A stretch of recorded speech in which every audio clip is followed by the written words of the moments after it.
Hello दोस्तों। अब तिरंगे पर चांद नहीं, अब चांद पर है तिरंगा।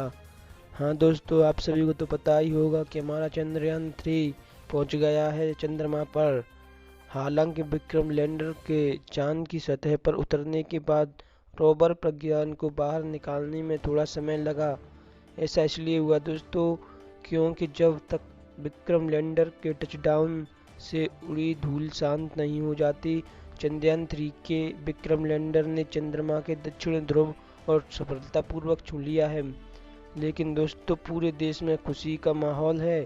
लेकिन भारत के तीसरे मून मिशन का असली काम अब शुरू हुआ है। मिशन की सफलता के साथ भारत चंद्रमा के दक्षिणी ध्रुव के अज्ञात क्षेत्र पर अंतरिक्ष यान उतारने वाला पहला और चंद्रमा पर पहुंचने वाला चौथा देश बन गया है। दोस्तों, विक्रम लैंडर के पेट से रोवर प्रज्ञान भी बाहर आ चुका है। अब दोस्तों मिलकर मून के 7 पोल का हालचाल बताएगा।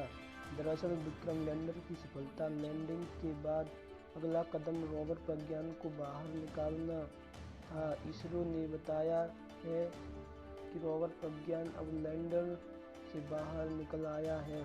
ही रोवर घटनास्थल से डेटा को लैंडर तक भेजेगा।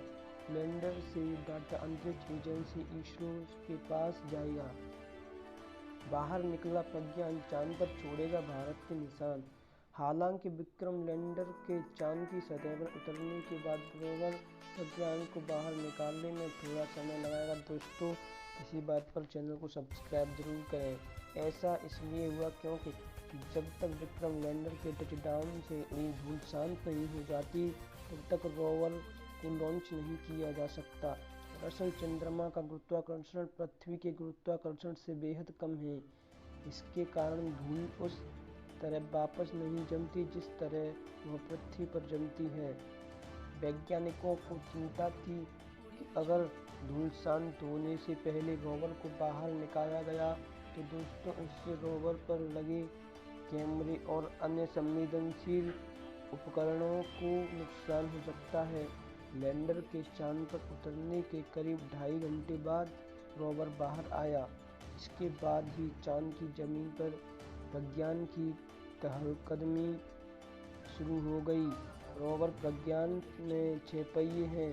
यह रोबोटिक व्हीकल अपने मिशन को अंजाम देगा। प्रज्ञान चंद्रमा की सतह पर जैसे जैसे आगे बढ़ेगा, वह भारत के निशानों को चांद की सतह पर उकेरेगा। यह इसरो के लोगों और भारत के प्रत्येक अशोक स्तंभ के निशान चांद पर छोड़ेगा। चंद्रयान 3 की चंद्रमा की सतह पर सफलतापूर्वक सॉफ्ट लैंडिंग के बाद अब रोवर मॉड्यूल इसरो के वैज्ञानिकों द्वारा दिए गए 14 दिवसीय कार्य शुरू करेगा। उसके विभिन्न कार्यों में चंद्रमा की सतह के बारे में और जानकारी हासिल करेगा दोस्तों कि वहाँ प्रयोग करने भी शामिल हैं।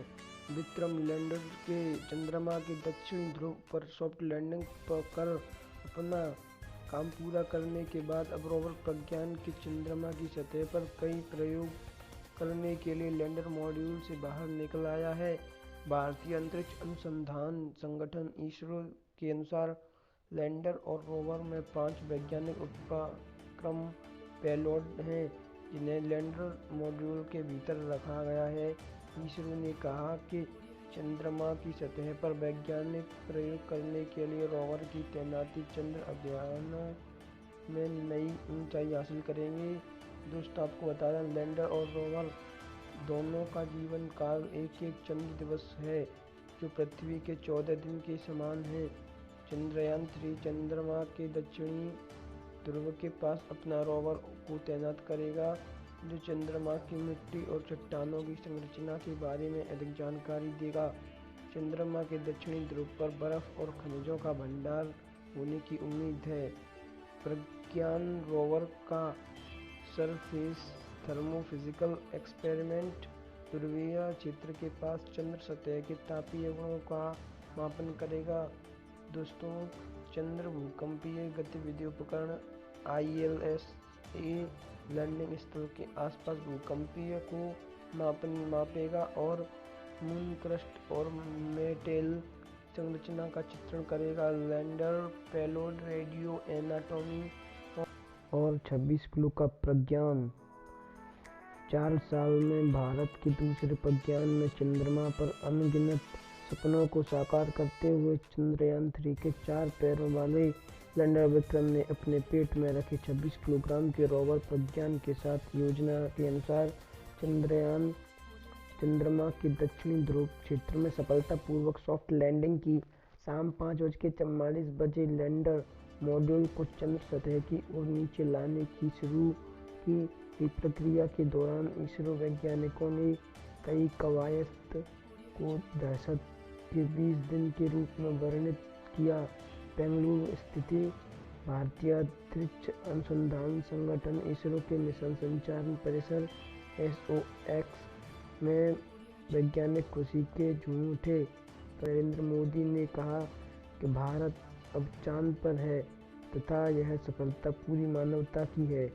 ब्रिक्स शिखर सम्मेलन में भाग लेने जोहानिसबर्ग गए मोदी ने इसरो वैज्ञानिकों को ऑनलाइन संबोधित करते हुए कहा कि भारत ने पृथ्वी पर एक संकल्प लिया है और चंद्रमा पर इसे पूरा